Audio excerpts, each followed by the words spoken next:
Why do you stay silent when you see an injustice? Why do you prefer to follow the crowd instead of thinking for yourself? Why do you accept absurd rules without questioning them? The answer is simple and at the same time terrible. You are a coward. Nietzsche already knew this over 100 years ago. He discovered that we are herd animals disguised as human beings. And today, this cowardice isn't just a personal flaw, it's destroying our freedom and handing the world over to people who want to control us. Get ready to discover uncomfortable truths about yourself and our society. This video might shake your deepest beliefs. Your cowardice is 3 million years old. It's not your fault. It's been etched into your DNA since the first human being was afraid of being expelled from the tribe. Picture the scene. You're in an African tribe of 30 people, surrounded by hungry lions, packs of hyenas, other tribes wanting your territory. Your survival. It depends 100% on staying in the group. Question the leader about where to hunt. Risk of being sent away. Criticize the tribe's rules. Expulsion. And being expelled meant one thing: a slow and lonely end in the savannah. That's why even today your heart beats fast when you need to disagree with someone in public. That's why your hands get sweaty when you confront authority. That's why your voice trembles when you defend an unpopular idea. Your body still thinks it's in prehistoric times, where disagreeing could mean your end. Nietzsche understood this with total clarity. He called it the herd instinct. We're biologically programmed to seek safety in the group above all else. The person who stands out too much becomes a target. Better to hide in the crowd, even when you know the crowd is completely wrong. Man is a herd animal, wrote Nietzsche, an animal that only knows how to follow shepherds. This wasn't just a philosophical idea, it was a scientific diagnosis of the human condition. But here's the problem. This primitive instinct is now being used in a planned and calculated way by people who understand perfectly how the human mind works. In 1953, a brilliant psychologist named Rollo May was already warning about something frightening that was happening in modern societies. He noticed that people were developing what he called a sense of powerlessness. They felt too small, too unimportant to make any real difference in the world. May was observing the world after World War II, when societies became much more complex, more full of rules, more distant from each person's control. People began to feel like lost ants in a giant machine they neither understood nor controlled. And when you feel truly powerless, what do you do by instinct? You hand over your personal freedom to leaders who promise to solve all your problems for you. You let others make your most important decisions. You let others think and choose in your place. It's much easier mentally to obey without thinking than to assume the terrible responsibility of commanding your own life. May predicted with frightening accuracy exactly what we're living through today. Millions of people who follow any authority without question, as long as that authority offers a sense of purpose, direction, and security. Modern cowardice isn't simple mental laziness. It's voluntary and calculated abandonment of personal freedom in exchange for the illusion of protection. In the last 70 years, since the end of World War II, government control has advanced silently but steadily throughout the Western world. It started slowly, almost unnoticed, like a disease that spreads gradually through the political body until it infects all vital organs. Mass surveillance was introduced as temporary protection against terrorists after the September 11 attacks. It's just for a few years, the politicians said, until the international situation improves. 20 years later, we're more surveilled than any Soviet Union citizen ever was. Facial recognition cameras on every corner. Microphones always on in our cell phones. Artificial intelligence algorithms tracking every click, every purchase, every movement, every conversation. Most people accepted all of this without complaining. Why? Fear. Fear of terrorists, fear of criminals, fear of anything the authorities said we should fear. Then came growing censorship, also carefully sold as necessary protection. First, only some ideas considered extremely dangerous were censored. We need to stop hate speech, said the censors. Then some specific words were completely banned. We can't allow false information to spread, they explained patiently. Now we have artificial intelligence algorithms that automatically decide what you can and cannot see on the internet, what opinions you can express, what questions you can ask. And most people accept all of this without reacting. Why? Because they don't want to be labeled as extremists, deniers, conspiracy theorists, or any other social label that would shame them. State bureaucracy has grown like cancer, spreading through every aspect of private life. Today you need official government permission for practically any basic human activity. Building a house on your own land, opening a small business, homeschooling your children, hiring an employee, selling homemade products, even cutting down a tree in your own yard or collecting rainwater on your own roof. Everyone accepts these absurd limitations. Why? Those are the rules. It's for the common good. That's how things work in a civilized society. Taxes have become so high that most people literally work half the entire year just to pay the government.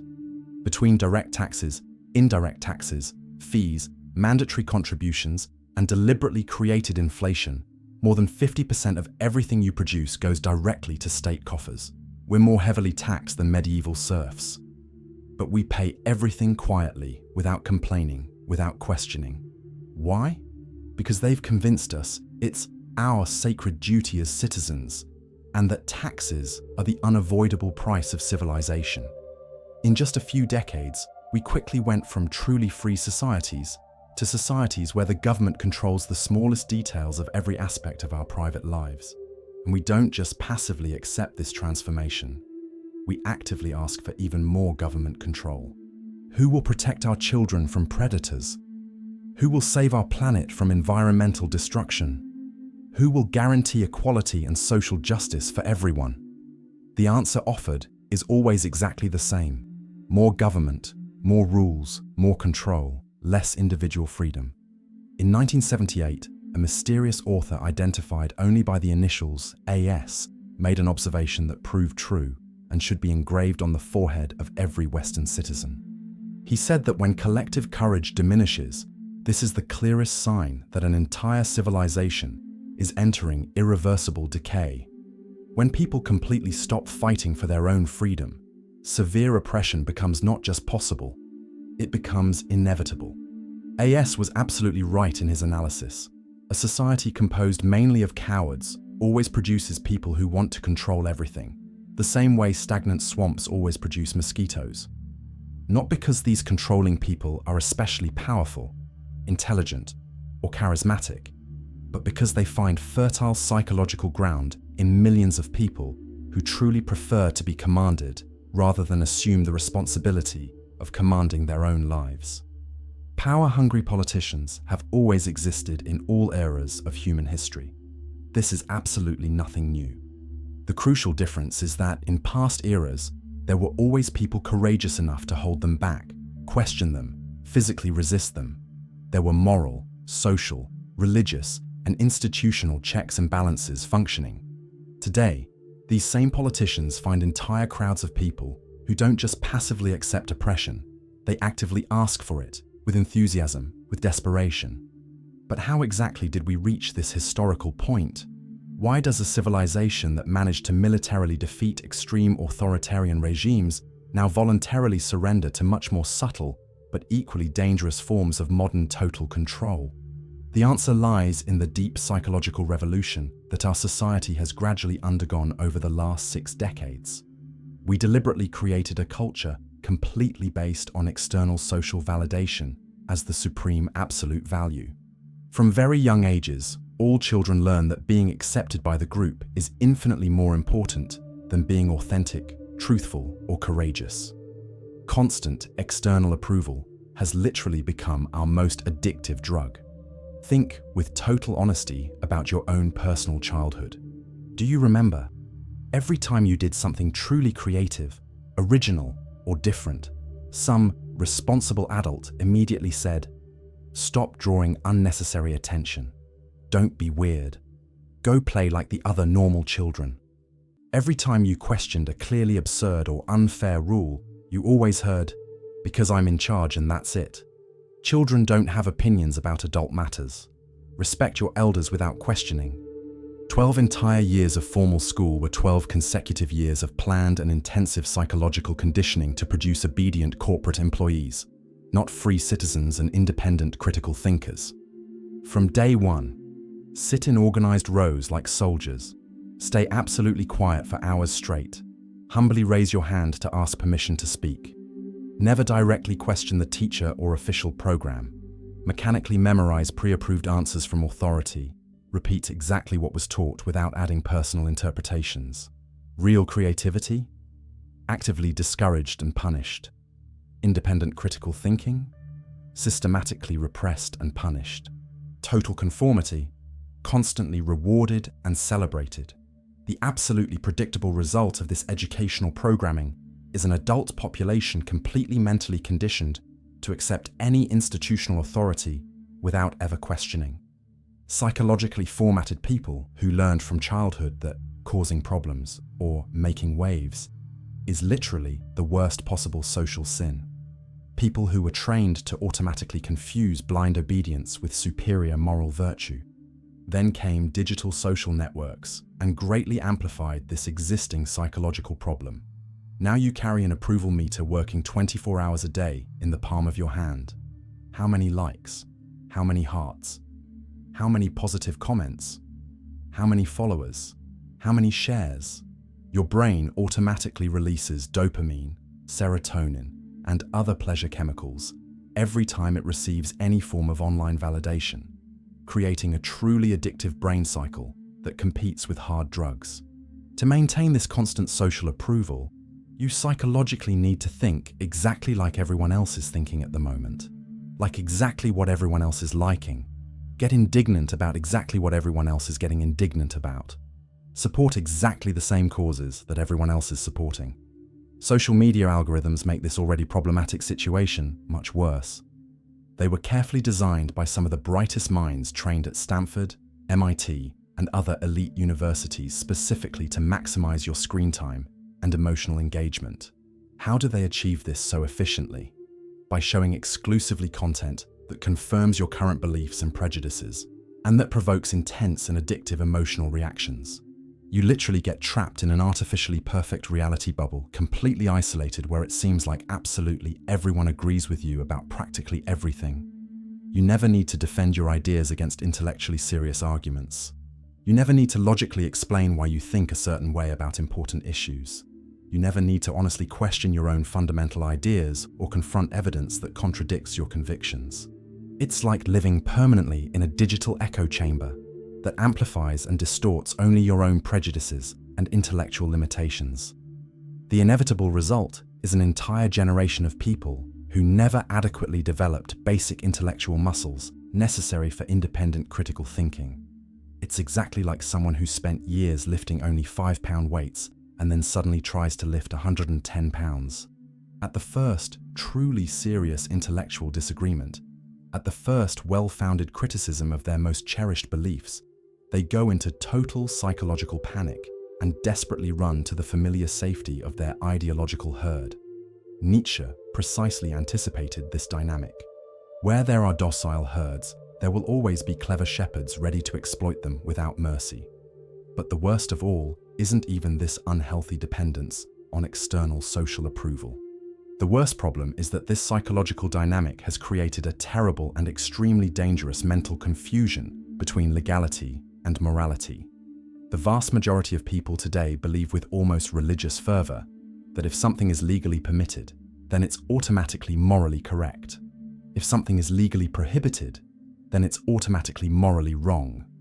Rollo May described this phenomenon brilliantly and deeply frighteningly. He observed that our civilization has reduced all complex ethics to the simplest possible mechanical obedience. An obedience so primitive and automatic that literally even a well-trained dog can comply perfectly. Feel authority command, obey command automatically. Don't think, don't question, don't assume any real individual moral responsibility. We have completely forgotten, or deliberately chosen to forget, that governments also routinely create deeply immoral and unjust laws. Forced servitude was completely legal for centuries.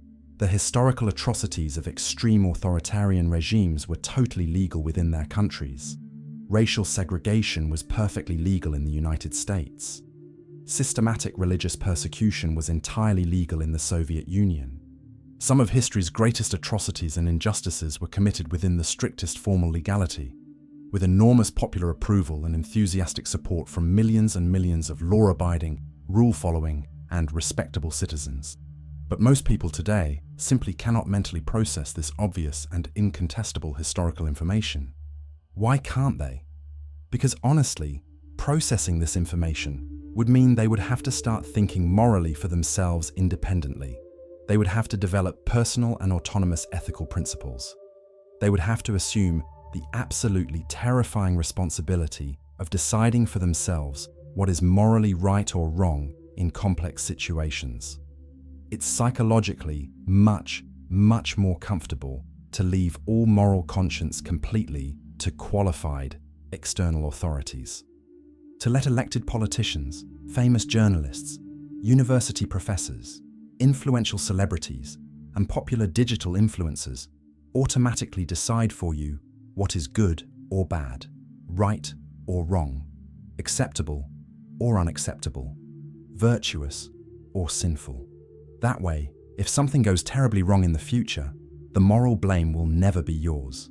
You were just following legitimate orders, following established rules, being a good, obedient, and responsible citizen. This psychologically sick mentality creates what we can call obedience as supreme moral virtue. Millions and millions of people today believe with truly religious fervor that being a good person means essentially and fundamentally being an obedient person, following all rules without any exceptions, accepting all laws without any questioning, never causing unnecessary problems or bothering legitimate authorities, never seriously questioning what has been officially established by more qualified people. But this isn't real goodness. It's pure cowardice disguised as moral virtue.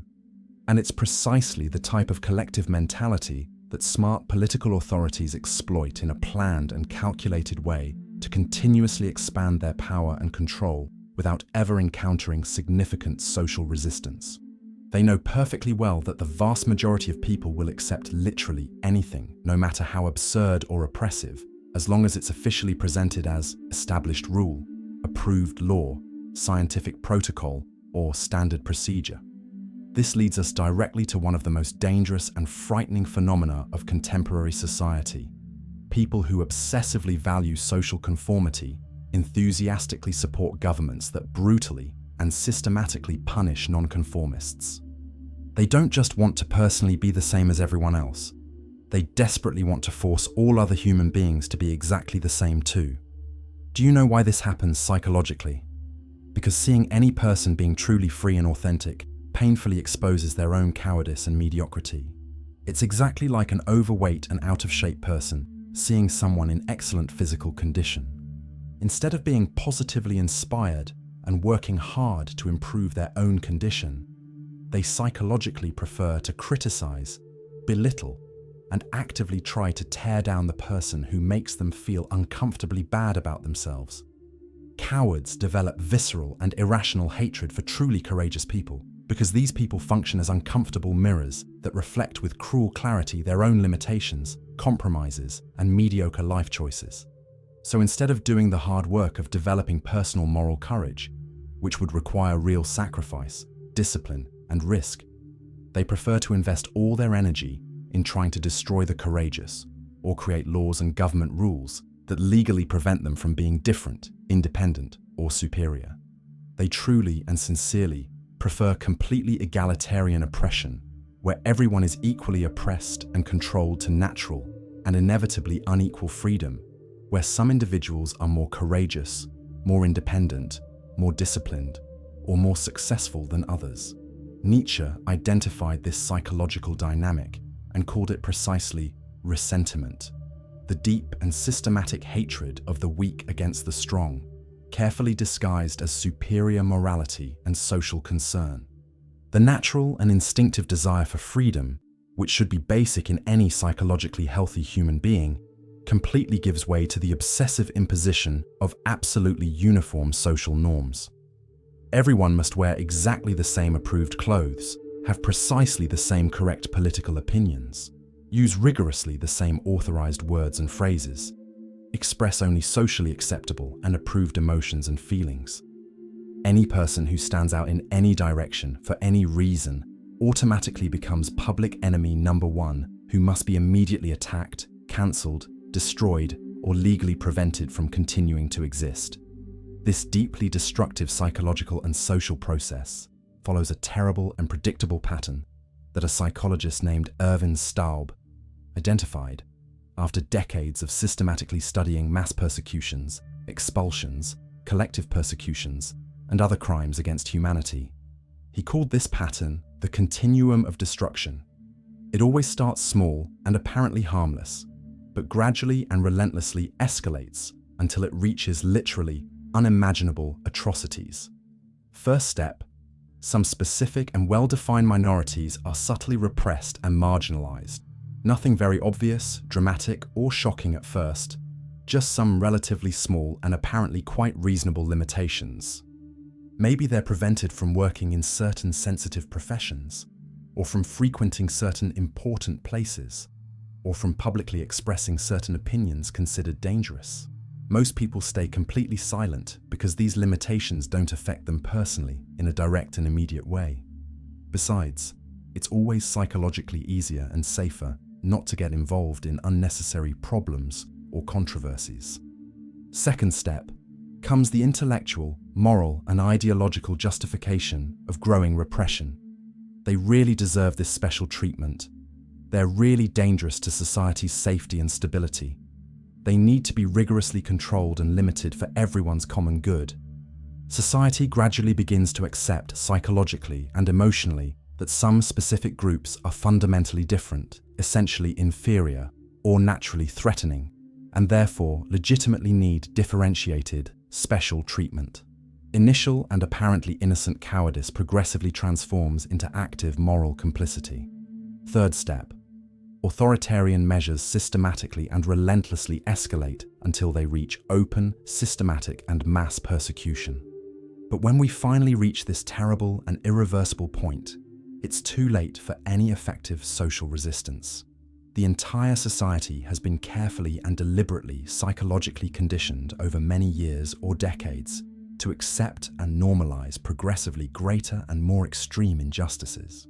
Each individual step along the way seemed relatively small, reasonable, and perfectly justifiable within the immediate context. The most frightening and depressing thing of all is that this destructive process never ever happens against the explicit will of ordinary people. On the contrary, it always happens with enthusiastic popular support, an active and urgent demand from millions and millions of cowards who have been systematically and deliberately psychologically conditioned to accept and even desperately ask for more government control, more official repression, more forced social uniformity. There is a specific and well-documented scientific psychological mechanism that perfectly explains how perfectly normal, decent, and even kind people can reach the point of supporting or even directly committing the worst imaginable historical atrocities. When you witness unjust suffering and really do absolutely nothing concrete to try to stop or reduce that suffering, your mind automatically enters a state of severe and psychologically unbearable cognitive tension. You know instinctively and unconsciously that you should act to help, but consciously choose not to act. To reduce this absolutely unbearable mental tension, your brain automatically and subconsciously begins to devalue, diminish, and gradually dehumanize the victims of the suffering you witness. They're fundamentally different from us normal people. They certainly did something morally wrong to deserve this situation. They brought this terrible situation upon themselves through their own bad and irresponsible choices. It's always psychologically much easier and more comfortable to blame innocent victims than to honestly admit your own personal moral cowardice and assume the responsibility to act courageously. This gradual process of psychological dehumanization is extremely subtle and almost completely imperceptible at first. First, you just stop seeing certain people as completely human, exactly like you. Then, you progressively stop feeling real and natural empathy for them. Finally, you can easily accept or even actively support practically anything that happens to them, because deep in your heart, you no longer consider them truly and completely human, like you and your family. It's exactly this way, through this gradual and almost imperceptible psychological process, that entire societies manage to quickly transform from completely civilized to completely barbaric. Never through sudden, dramatic, or revolutionary changes, but always through the slow, gradual, and apparently innocent corrosion of basic human empathy and individual moral responsibility. Every individual person who consciously chooses to stay in comfortable silence contributes directly and personally to the progressive social normalization of systematic and organized cruelty. Why do so many people consciously choose to stay in cowardly silence when they know perfectly well they should speak courageously? The psychological answer is absolutely clear and universal. They truly and viscerally fear immediate social isolation more than abstract and future political oppression. They sincerely and rationally prefer to live under collective political oppression than to face the real and concrete possibility of disapproval, criticism, and individual social isolation. This makes perfect evolutionary sense when we correctly understand our most basic and primitive biological programming. For millions of years in African prehistory, being expelled from your small tribal group literally meant certain, slow, and lonely death. Our reptilian brain still functions exactly with this deeply rooted ancestral programming. The instinctive and irrational fear of being socially alone is neurologically much stronger and more immediate than the abstract and intellectual fear of losing future political freedoms. Furthermore, constant external social validation really causes real and measurable chemical dependence in the human brain. When you receive any form of approval, admiration, acceptance, or recognition from others, your brain automatically releases dopamine, serotonin, oxytocin, and several other powerful natural chemicals of pleasure, well-being, and satisfaction. Over time and with repetition, you naturally develop growing chemical tolerance and need progressively larger doses of this social drug to manage to feel psychologically good, safe, and satisfied with yourself. Courageously resisting growing control would mean voluntarily cutting off this constant and addictive source of immediate brain pleasure. It would be exactly like real and physical social withdrawal syndrome. Your own brain subconsciously sabotages any real attempt at independence to maintain guaranteed and permanent access to the extremely powerful drug of constant external approval. Added to all this, we have the absolutely devastating factor of systematic and deliberate economic cowardice. The modern financial system was carefully, intentionally, and deliberately structured by very intelligent people to create maximum psychological dependence in the popular masses. Student debts practically impossible to pay that last decades. 30-year residential mortgages that turn entire families into slaves. Credit cards with abusive and predatory compound interest. Corporate jobs that can disappear instantly at any moment without prior notice or justification. I can't afford to risk my current position. I have many bills to pay and an entire family to support. This artificial and systematic financial dependence is in no way accidental, natural, or inevitable.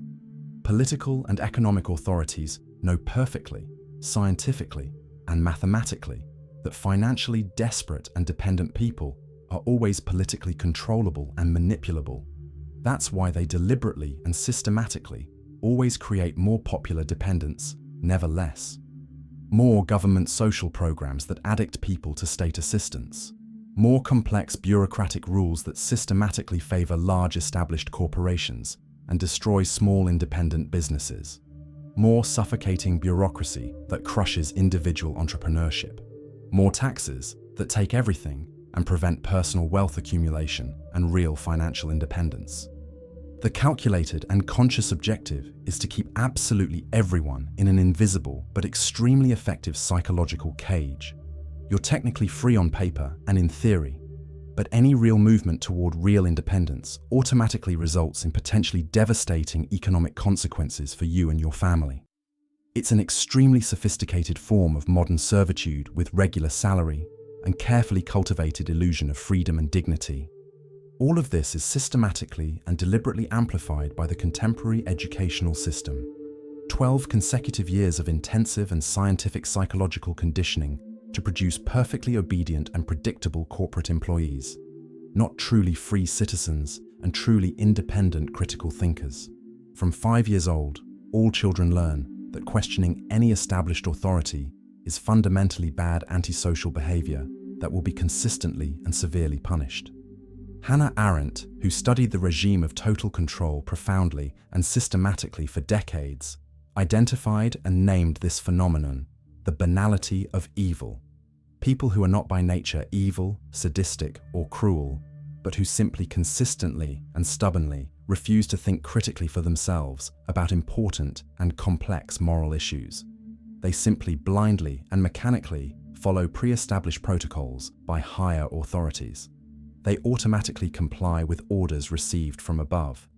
They routinely and mechanically do exactly what has always been done this way in their organizations and institutions. Not out of conscious, sadistic, or intentional malice, but out of pure and simple chronic mental laziness and systematic intellectual cowardice. It's always psychologically much more comfortable and safe not to think seriously than to assume the absolutely terrifying responsibility of questioning, investigating, evaluating, and deciding independently for yourself about complex and consequential moral issues. But occasionally, like a ray of sunlight breaking through dark and thick clouds, someone extraordinary appears who completely breaks this destructive and widespread social pattern. Viktor Pestov was a completely ordinary young Soviet who grew up during the absolute height of the most systematically oppressive communist regime in human history. His own biological mother worked directly in the high echelons of the KGB, the most efficient, feared, and brutal secret police that ever existed in the world. Even so, knowing perfectly and with absolute certainty the enormous risks involved, Viktor made the completely conscious, deliberate, and calculated decision to found an underground resistance group called Free Russia. He knew with mathematical certainty that he would inevitably be discovered, captured, arrested, systematically subjected to extreme suffering, and very possibly publicly eliminated as an example. He knew that his own family could be severely persecuted, imprisoned, or silenced because of his political actions. Viktor was effectively captured by the KGB after a few months of clandestine activity and spent 5 entire years in Siberian forced labor camps under the most brutal and inhumanly imaginable physical conditions. When he was finally released years later, a courageous Western journalist managed to find him secretly and asked directly if he sincerely regretted his choices and actions. The simple and direct answer was, "I didn't stay silent when I should have spoken. I did exactly what I had to do as a human being, even knowing perfectly well that my individual contribution would be very small and probably useless." Why exactly was Viktor Pestov such an extraordinary historical exception and not the normal and expected human rule? Because real and authentic moral courage requires being psychologically, emotionally, and spiritually willing to sacrifice literally everything that the vast majority of people consider most important and valuable in life. Family, personal security, material comfort, social approval, prestige, career, sometimes even physical life itself. It's important to understand clearly that this isn't fundamentally about a serious moral failure of ordinary and normal people. It's a perfectly understandable and justifiable rational calculation.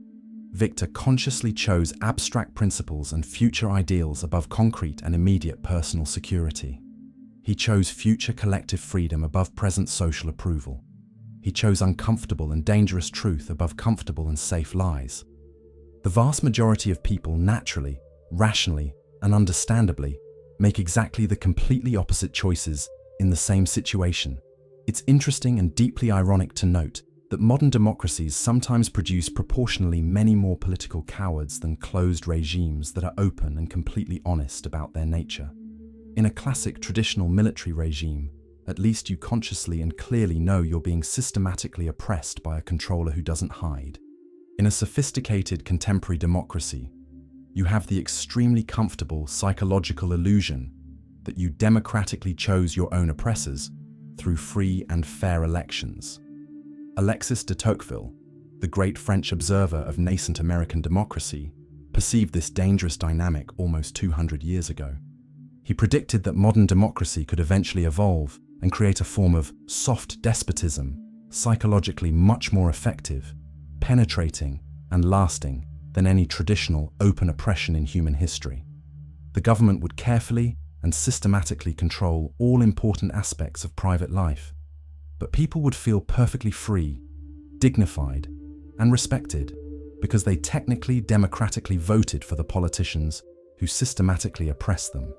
Political cowards prefer exactly and precisely this type of extremely comfortable and convenient psychological arrangement.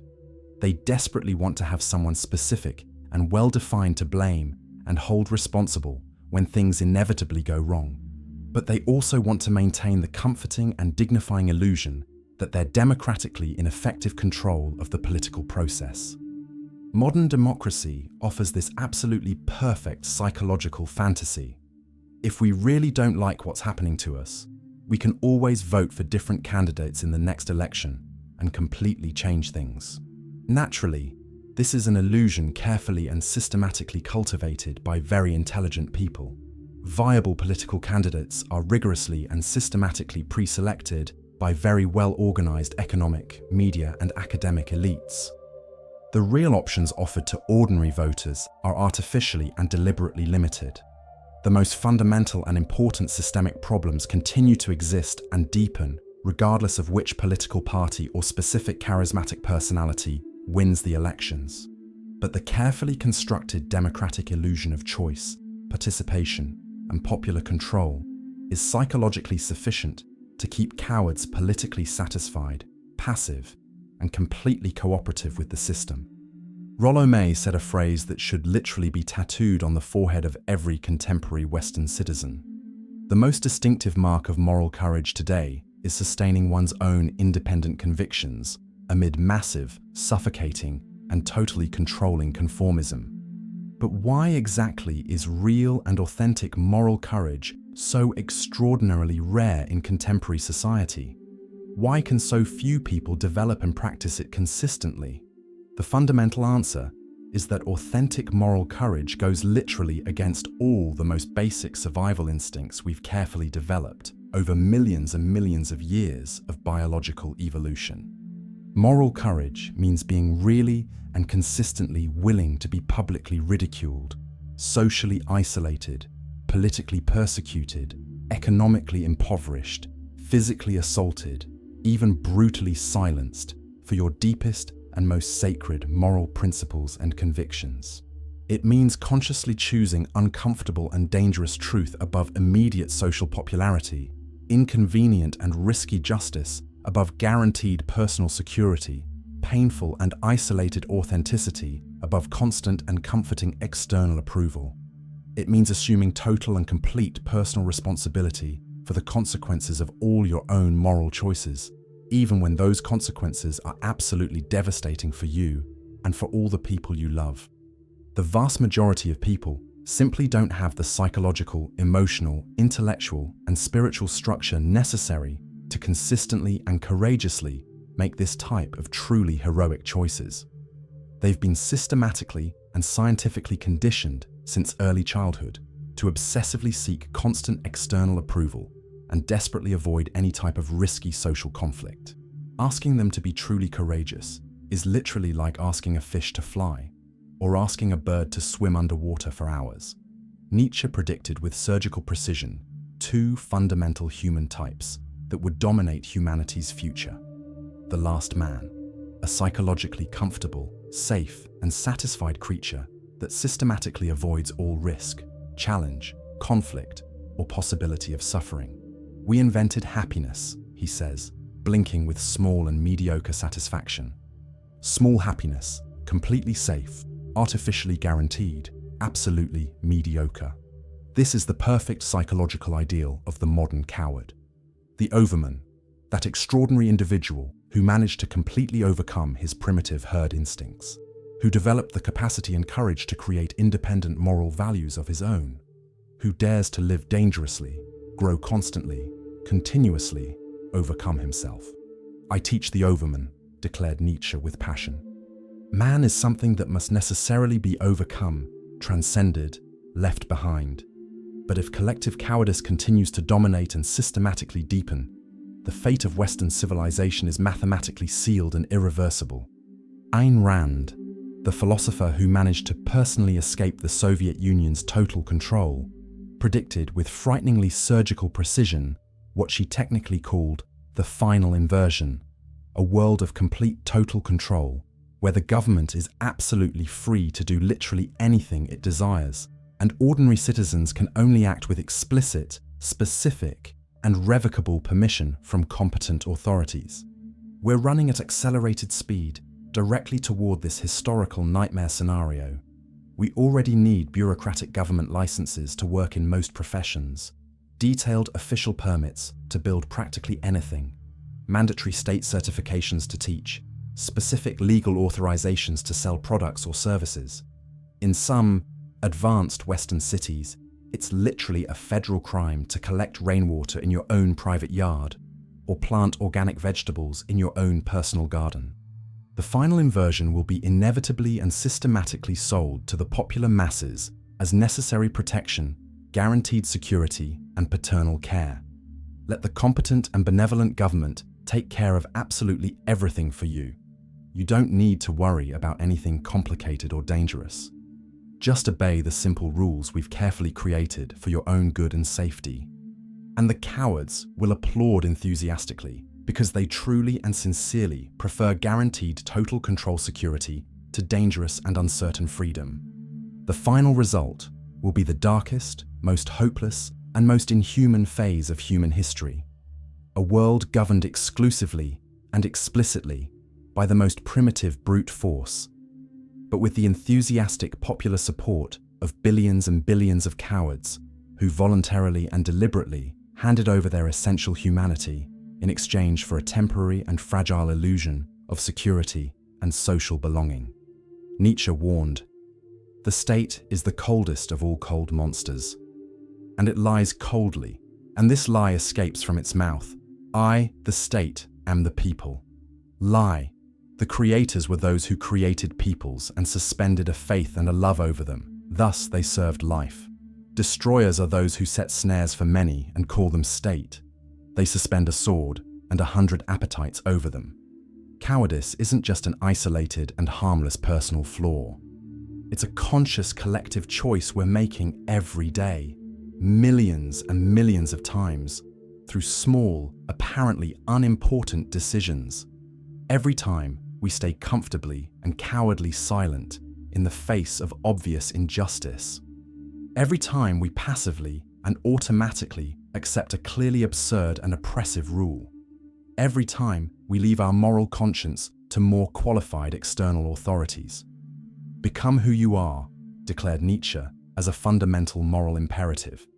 But only truly courageous people can discover who they really are underneath all the social masks, external expectations, and psychological programming. The only real and concrete way out is a courageous minority truly willing to pay the terrible price of moral resistance, exactly as Viktor Pestov courageously paid. The inevitable alternative is a world where brute force governs absolutely everything, and freedom becomes just a lifeless and forgotten word in dusty history books. Do you have the moral courage to be an authentic individual? Nietzsche asked directly of each of us. Or do you prefer to cowardly continue being just another obedient animal in the herd? The choice is exclusively yours, but always remember, whoever fights monsters must be careful not to become a monster. And when you stare into an abyss for too long, the abyss also stares back at you. Humanity is on the edge of the abyss. The question that defines our era is, will you continue being a coward, or will you dare to be an individual?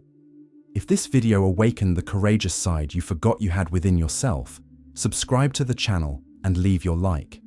Because resistance against collective cowardice always begins with small individual acts of brutal intellectual honesty. And maybe, just maybe, you'll discover you're much more courageous than you ever imagined possible.